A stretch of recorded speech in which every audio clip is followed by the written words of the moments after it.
તો કોળી માછી સમાજ સાથે મહાસંમેલનમાં પાટીલનું નિવેદન, ઉમેદવાર ગમે તે હોય, મુખ્ય ઉમેદવાર પીએમ નરેન્દ્ર મોદી જ છે। આખા દેશમાં 543 સીટ પર પીએમ મોદી ચૂંટણી લડવાના છે।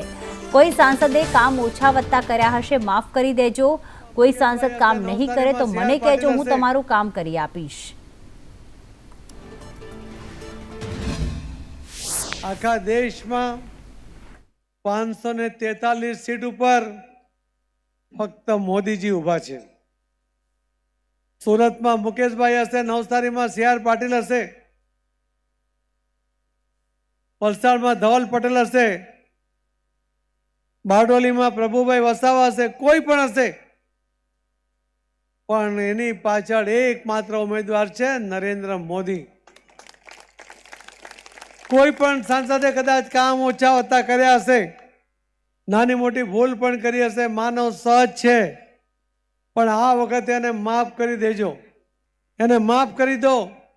તમારું કામ નહીં થતું હશે તો અમે CR પાટીલને કહેશું, એ ઉમેદવારને કહેશે, કામ કરશે, એ મોદી સાહેબને પણ કહેશે, પણ આ વખતે મોદીજીને જોઈને મત આપવાનો છે, એની ભૂલોને જોઈને મતદાન નથી કરવાનું।